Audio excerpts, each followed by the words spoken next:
Welcome back, everybody, for another deep dive. And wow, have we gotten some thought-provoking stuff from you guys? We're going to be taking a look at some accounts of spiritual experiences. Oh, very cool. Yeah, specifically ones dealing with resurrection. Oh, wow. We're going to be looking at chapter 43, Okay. The Resurrection of Sri Yukteswar, to try to break down what's going on here. It is a really powerful story and one that really challenges how we typically think about what resurrection means. Yeah, because it's not just about coming back to life on Earth, is it? Right. It's suggesting something a lot more complex. Yeah, it really is. So Sri Yukteswar's disciple, Yogananda, witnessed his guru's physical death and burial. Okay. And then a week later, Sri Yukteswar appears in Yogananda's hotel room, seemingly in a solid physical form. Okay, I'm already hooked. Yeah. So how do we explain this? Did he just reappear back on Earth? Well, that's where things get really fascinating.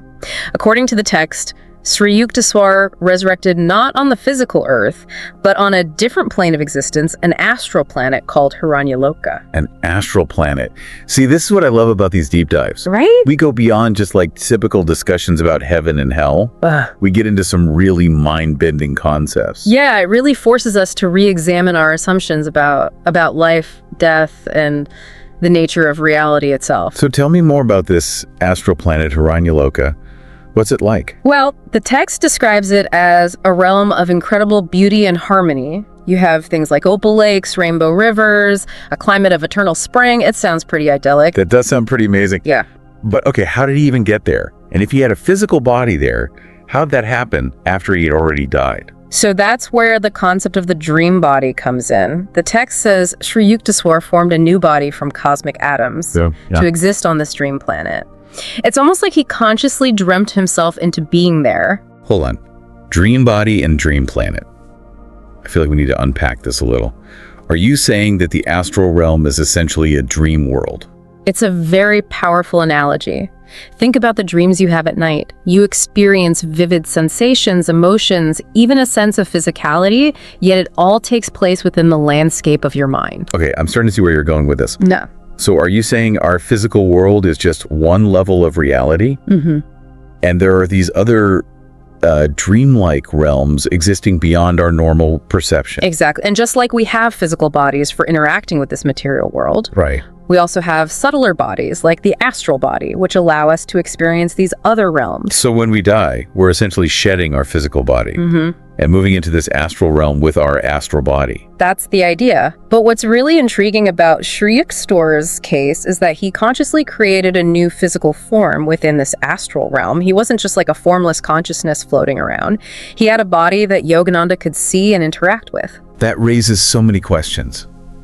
If he could create a body in the astral realm, does that mean we have that potential too? A good question. What does it suggest about the power of our own minds to shape reality? Those are excellent questions, and it's precisely this kind of thinking that the text encourages us to do, right? It's not about just passively accepting information. Right. It's about grappling with the implications and deepening our understanding of ourselves and the universe. I am definitely feeling challenged to think differently. Good. But let's go back to this concept of the astral body for a moment. Okay. What exactly is it, and how does it relate to our physical body? So the text describes the astral body as being made up of what are called lifetrons, Lifetrons. which are units of energy that vibrate at a higher frequency than physical matter. Think of it as like a blueprint, Okay. a subtler template for our physical form. Lifetrons, that's a new one for me. Mm-hmm. So is that how we travel to these other realms? Why? Like, do our lifetrons just vibrate faster, and then suddenly we find ourselves in the astral world? It's not quite as simple as just changing our vibration, though that plays a role. Okay. But the text does offer some clues about astral travel. Okay. It talks about using planes of light, traveling on beams of light, even faster than electricity. Faster than electricity. That's some serious cosmic commuting. It really points to a reality where limitations, as we understand them, don't apply. Right? In the astral realm, thought and energy are the primary modes of movement and manifestation. Okay. So let's say we've shed our physical bodies. Yeah. And we're now vibing in this amazing astral world, zipping around on beams of light. What happens then? Well, What's life like in this realm? you might want to brace yourself for some serious wardrobe changes. Okay. The text explains that astral beings can materialize and dematerialize their forms at will, even choose their appearance. So I could rock a new look every day. That's definitely a perk. It seems like it. But what's the purpose of this ability? Is it just about vanity? Well, it's actually a really powerful metaphor for the freedom and fluidity of the astral realm. It suggests that our true essence is beyond physical form, and that in this subtler realm, we can express ourselves more authentically, unconstrained by the limitations of matter. This is blowing my mind. It's like the astral world is a playground for consciousness. It seems like it. But if everything is so malleable, how do we even recognize each other? If my grandma shows up looking like a rock star, will I still know it's her? That's a good question. The text emphasizes that in the astral world, recognition happens on a much deeper level. We recognize souls through intuition, a knowing that transcends outward appearances. Oh, okay, that makes me feel better. Yeah. It's like we're connecting soul to soul, beyond the masks that we wear in the physical world. Yeah, exactly. But here's a question that's been bugging me. If the astral world is so incredible, why would anyone ever want to come back to Earth? That's a great question. And it leads us into the concept of karma. The text explains that unfulfilled desires and unresolved issues from past lives can draw souls back to the physical realm. Okay. It's as if we have lessons to learn, experiences to complete, before we can fully move on. So it's like we're all on this cosmic field trip. Right. And Earth is this really challenging but ultimately rewarding classroom. We keep coming back until we've mastered the curriculum. But if we do graduate from our school, where do we go next? Well, the text mentions a realm beyond even the astral world, the causal world. Ooh. And that's where things get truly cosmic. Okay. Yeah, it's described as the realm of pure ideas, the source of all creation. Okay, I'm trying to wrap my head around this. A world of pure thought. What does that even look like? It's definitely a concept that stretches the limits of our imagination. The text uses the analogy of a genius mind to describe it. So think about the incredible power of a mind that can conceive of, groundbreaking inventions, stunning works of art, profound philosophical insights. Now imagine that amplified to an infinite degree. Wow. In the causal world, thought is instantly manifested into reality. There's no resistance, there's no limitations, it's pure creative power. Wow, that's truly mind-blowing. Yeah. But it also makes me wonder, it's a world of pure thought. What's the point of even having individual consciousness there? Does the sense of self even exist in the causal realm?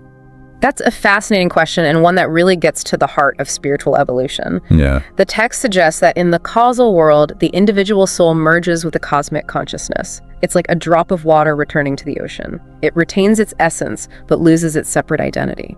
So it's not just about hanging out with our soulmates in the afterlife. Right. It's about becoming one with the ultimate source of all being. This is a pretty profound concept. Yeah, it is. And it's a concept that many spiritual traditions grapple with, this idea of ultimate union with the divine. And it raises questions about the very nature of reality itself. What does it mean to be an individual? What is the relationship between the self and the universe? Yeah. These are questions that have challenged philosophers and mystics for centuries. It's making my head spin a little, but in a good way. Good. This whole conversation is really pushing me to think outside the box. But let's go back to something you mentioned earlier, this idea that we have not one, but three bodies. Physical, astral, and causal. How do they all fit together? Think of them as nested dolls. The physical body is the outermost layer, the vehicle we use to interact with the material world. The astral body is subtler, encompassing our emotions, our thoughts, our memories. And at the core is the causal body, the seat of our soul, our individual consciousness. So even though we might not be aware of our astral and causal bodies in our daily lives, they're always there influencing our experiences. That's right. It's like we're carrying around these hidden dimensions within us. Exactly. And the text suggests that through practices like meditation and mindfulness, we can become more attuned to these subtler aspects of ourselves. We can start to sense the interconnectedness of all things, the flow of energy between the physical, astral, and causal realms. That makes me wonder if we can become more aware of these subtler bodies. Can we consciously influence them? Could we, for example, learn to travel in our astral bodies while still being conscious in our physical bodies? That's a question that many spiritual seekers have explored, and there are accounts of individuals who claim to have mastered astral projection, consciously separating their astral body from their physical body and traveling to other realms. Now, that would be an incredible experience. It would. But even if we don't become astral travelers, is there any practical benefit to understanding this concept of three bodies? How does it apply to our everyday lives? Well, I think it challenges us to look beyond the purely physical, to recognize that we are more than just our bodies. It invites us to explore the deeper dimensions of our being, to connect with our inner wisdom, our soul's purpose. That's a powerful idea. It's like we're all carrying around this incredible potential within us waiting to be unlocked. Right. But it also raises questions about free will and destiny. Yeah. If our actions create karma, which then influences our future lives. Does that mean our lives are predetermined? Do we have any choice in the matter? The age-old debate, free will versus determinism. The text doesn't offer any easy answers, but it does suggest that we have more agency than we might realize. Our choices create ripples that affect not only ourselves, but also the world around us. Every thought, every action contributes to the tapestry of our individual and collective karma. So it's not about being a puppet of fate. It's about understanding that we're co-creators of our reality, both individually and collectively. That's a pretty empowering concept. It is. But let's be honest, most of us aren't going to be resurrecting on astral planets or merging with the cosmic consciousness anytime soon. So how do we make these profound spiritual ideas relevant to our everyday lives? I think the key is to find ways to integrate these insights into our daily experiences. For example, understanding the law of karma can help us make more conscious choices, to act with greater kindness and compassion, knowing that our actions have consequences, both for ourselves and for others. So it's not just about seeking bliss in so far-off realm. Right. It's about bringing that awareness of interconnectedness, of love and compassion into our present moment experience. Exactly. It's about recognizing the sacredness of life, the interconnectedness of all beings, and living in a way that reflects that understanding. It's about making choices that contribute to the well-being of ourselves, others, and the planet. This is making me rethink my whole approach to life. Yeah. But let's go back to the astral world for a moment. We talked about the amazing things astral beings can do, materializing and dematerializing, changing their appearance, traveling at the speed of thought. But what about their basic needs? Do they still need to eat, for example? The text describes them as consuming luminous ray-like vegetables and nectar flowing from fountains of light. Okay, that's not exactly your average grocery list. What does that even mean? Are they just absorbing energy from their surroundings? It points to the idea that the astral world operates on a different set of principles than the physical world. Sustenance is drawn from light and energy rather than from dense physical matter. So it's like they're plugged into the cosmic power grid. That's a good analogy, and it makes you wonder if our physical bodies require food to sustain themselves. What are our astral and causal bodies feeding on? What kind of energy nourishes our souls? That's a great question. Is it love, knowledge, connection?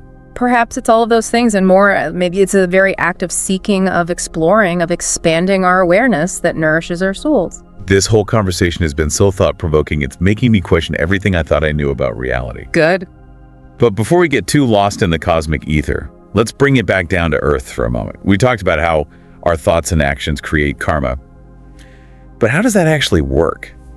Is there some kind of cosmic scorecard keeping track of our good deeds and bad deeds? The text doesn't go into specifics about how karma operates, but it does emphasize that it's not about punishment or reward. It's more like a law of cause and effect.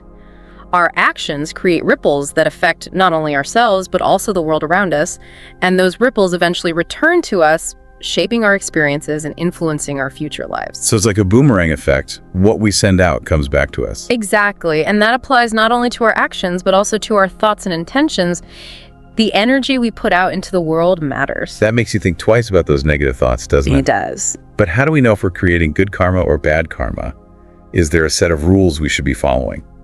The text suggests that the most important thing is to act from a place of love and compassion, to strive to live in alignment with our highest values, to treat others with kindness and respect, to make choices that contribute to the well-being of all. That sounds like a pretty good recipe for a happy and fulfilling life, both in this realm and beyond.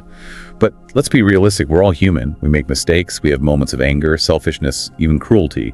Does that mean we're doomed to create bad karma? The text emphasizes forgiveness and redemption. It suggests that even when we make mistakes, we have the power to learn from them, to make amends, to change our course. Karma is not a fixed sentence. It's a dynamic process of growth and evolution. That's reassuring. It means we always have the opportunity to choose a different path, to create a better future for ourselves and for the world. But let's go back to this idea of the causal world, the realm of pure thought. If it's the ultimate goal of spiritual evolution, how do we get there? Is it just a matter of being really, really good in this lifetime? The text suggests that it's a gradual process of purification and refinement through many lifetimes of experience. We shed layers of ego, we refine our understanding, we cultivate love and compassion.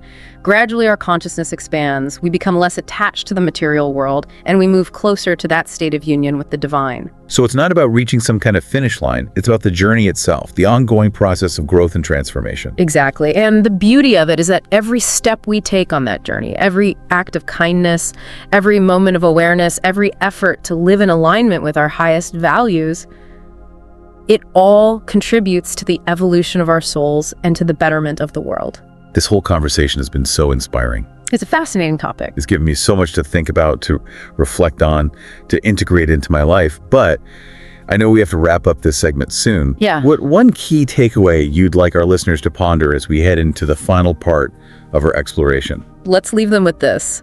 If Sri Yukteswar could consciously create a new body in the astral realm, what does that suggest about the power of our own consciousness to shape our reality, and what choices are we making day by day that are contributing to the unfolding of our own destiny? It's easy to get swept up in these kind of extraordinary concepts, astral planets, causal realms, multiple bodies. Right. But how do we apply all this to our everyday lives? Yeah, that's where the rubber meets the road, right? I mean, it's one thing to intellectually grasp these ideas, but it's quite another to actually integrate them into our experience. Exactly. Like, I'm not planning on consciously resurrecting on an astral planet anytime soon. Right. So how does this relate to my life here and now? Well, I think it starts with recognizing that the principles governing these subtler realms, they also operate here on Earth, just on a different scale. Okay. Like, take the law of karma, for example. It's not just some abstract concept about future lifetimes. It's at play in every moment. So you're saying that every choice I make, every thought I have, is creating ripples that will ultimately come back to me. Precisely. And it's not about like some cosmic scorekeeper tallying up our good deeds and bad deeds. Right. It's more nuanced than that. It's about understanding that we're all interconnected and that our actions have consequences that extend far beyond ourselves. It makes me think about like the butterfly effect, Yeah. How even small actions can have far-reaching impacts. Exactly. And when we start to see our lives through that lens, it can profoundly shift our perspective. It can make us more mindful of our choices, more compassionate in our interactions, more aware of the interconnected web of life. It makes me wonder about the power of our intentions too.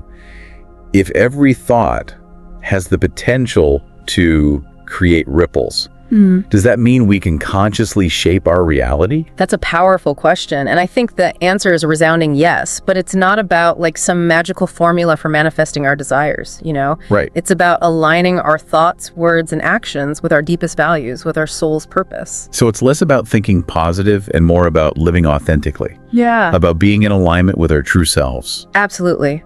Because when we're living in alignment, when our actions are congruent with our values, we create a kind of energetic coherence that naturally attracts positive experiences into our lives. Okay, that makes a lot of sense. But let's be honest, it's not always easy to stay in that state of alignment. Life throws us curveballs.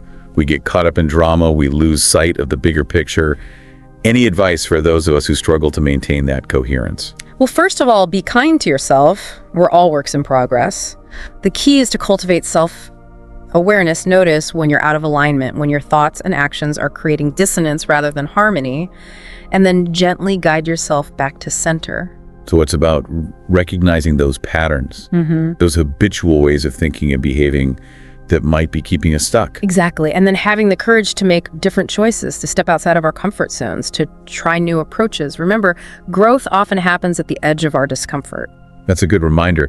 Where do practices like meditation and mindfulness fit into all of this? You mentioned earlier that they can help us connect with our subtler bodies. How does that work? Think of meditation as a kind of mental and emotional decluttering. Okay. By quieting the mind, by observing our thoughts and feelings without judgment, we create space for deeper insights to emerge. So it's not just about relaxation. It's about creating a space for self-discovery. Precisely. And when we start to clear away the mental and emotional clutter, we become more sensitive to the subtle energies within and around us.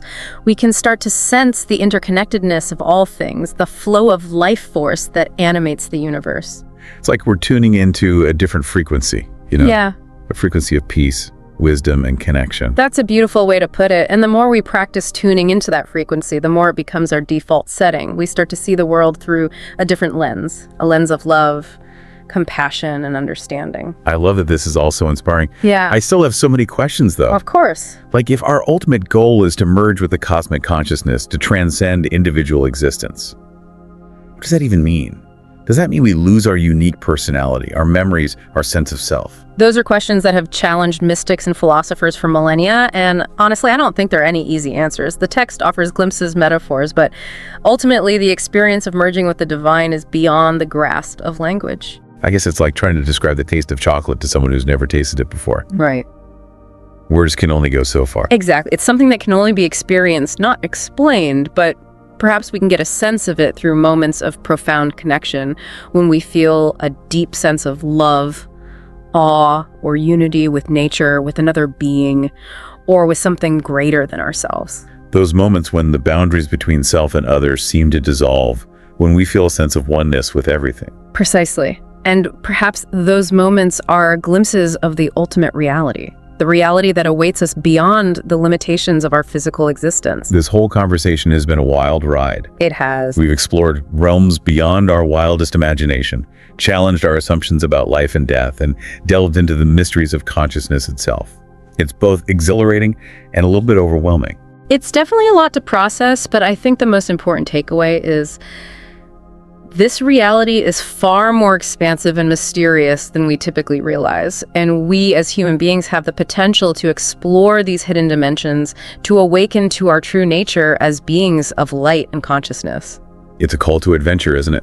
It is. An invitation to keep exploring, keep questioning, keep expanding our awareness. Absolutely. And remember, the journey itself is the destination. Every step we take on the path of self-discovery, every moment of presence, every act of love and kindness, it all contributes to the unfolding of our soul's journey. Beautifully said. Okay. So as we wrap up this deep dive, I'd like to leave our listeners with a question to ponder: what aspects of your life might be part of the cosmic dream? And how can you use this knowledge to create a more joyful, meaningful, and soul-stirring experience? Keep seeking, keep exploring, and trust in the unfolding of your unique journey. The universe is full of wonder and possibility. Thank you for joining us in this incredible adventure. Until next time, keep those questions coming and keep diving deep. Thank you for listening till the end. Please subscribe, turn on the notifications, like, comment, and share with your friends. This will help more listeners to discover our channel and content.